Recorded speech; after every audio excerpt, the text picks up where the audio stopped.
Assalamualaikum warahmatullahi wabarakatuh. Perkenalkan, nama saya Indah Lia dengan NIM 2011103041. Di sini saya akan menjawab beberapa soal ujian. Soal yang pertama, mengapa kajian biologi reproduksi perlu diperhatikan dalam mengelola sumber daya perikanan?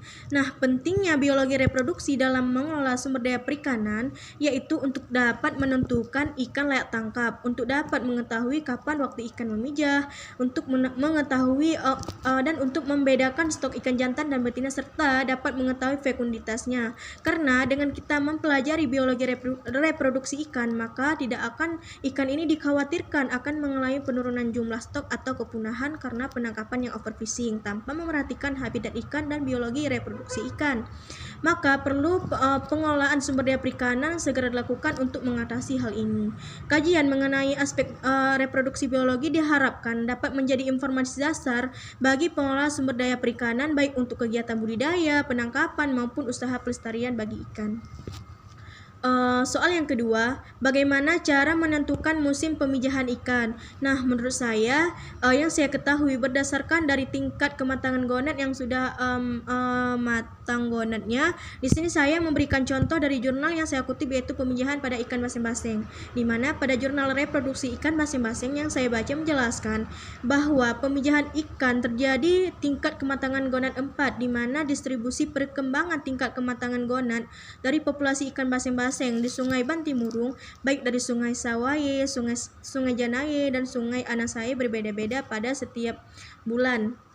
Pada bulan September sampai dengan Januari ditemukan tingkat kematangan gonad 3 dan 4 lebih banyak jumlahnya, sedangkan tingkat kematangan gonad 1 dan 2 ditemukan lebih banyak jumlahnya pada bulan Februari sampai dengan April di Sungai Bantimurung. Nah, ikan masing-masing tingkat kematangan gonad 4 yang sudah siap memijah ditemukan lebih banyak mulai bulan Oktober, November, Desember, dan Januari. Namun puncak pemijahan ikan masing-masing tertinggi pada bulan Oktober, November, dan Desember, dan juga puncak pemijahan ikan masing-masing ini terjadi pada musim hujan. Jadi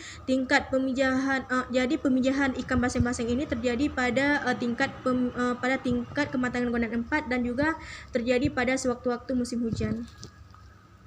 Kemudian soal yang ketiga, bagaimana cara menentukan pola migrasi ikan? Nah, seperti yang saya ketahui bahwa migrasi merupakan pergerakan perpindahan dari suatu tempat ke tempat yang lain yang mempunyai tujuan penyesuaian terhadap kondisi yang menguntungkan untuk eksistensi hidup dan keturunannya. Ikan mengadakan migrasi dengan tujuan untuk pemijahan, mencari makanan dan mencari daerah yang cocok untuk kelangsungan hidupnya. Migrasi ikan dipengaruhi oleh beberapa faktor, baik faktor eksternal dan faktor internal. Nah, di sini saya mengambil contoh migrasi yang terjadi dari air tawar menuju air laut dan kemudian kembali lagi ke air tawar. Misalnya pada jenis ikan salmon yang bertelur di air tawar, selanjutnya larva akan bermigrasi ke laut untuk proses makan dan pertumbuhannya dan kemudian kembali ke air tawar untuk bertelur. Untuk pertanyaan yang keempat, adakah pengetahuan terkait pola migrasi ikan bermanfaat dalam upaya penangkapan ikan? Jelaskan lebih lanjut, apakah perubahan faktor fisika dan kimia laut dapat mempengaruhi pola migrasi ikan? Nah, yang pertama saya akan menjelaskan tentang pola migrasi ikan bermanfaat dalam upaya penangkapan ikan. Menurut saya, jika ikan melakukan migrasi, maka daerah tersebut sudah tidak ada lagi ikan karena ikannya sudah berpindah atau bermigrasi ke perairan lain. Maka itu akan berdampak terhadap hasil tangkapan nelayan.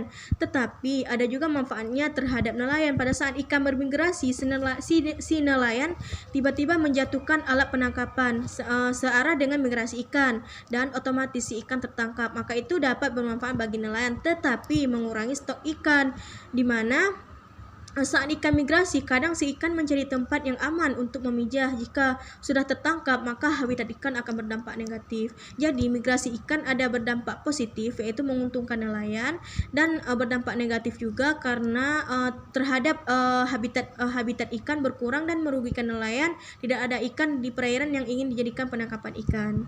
Kemudian, apakah perubahan faktor fisika dan kimia laut dapat mempengaruhi pola migrasi ikan?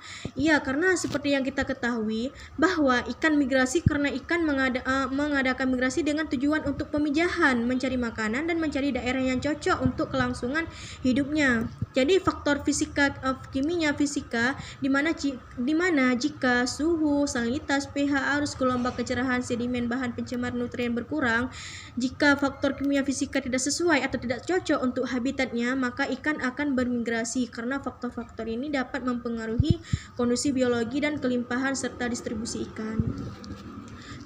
Pertanyaan yang kelima yaitu bagaimana strategi adaptasi ikan terhadap perubahan kondisi lingkungan laut yang mungkin terjadi, contohnya pemanasan global atau perubahan iklim. Nah, jawaban saya strategi adaptasi ikan terhadap perubahan kondisi laut yang mungkin terjadi, contohnya pemanasan global atau perubahan iklim, yaitu kenaikan permukaan air laut menyebabkan banjir, erosi, dan hilang atau buruknya ekosistem laut, pesisir dan pantai seperti terumbu karang, hutan bakau, dan keanekaragaman hayati. Nah, ikan jika lingkungannya sudah tidak cocok, maka ikan akan bermigrasi. Jadi, jika perubahan iklim dan pemanasan global memaksa ikan berpindah ke lokasi yang lebih dalam dan lebih dingin.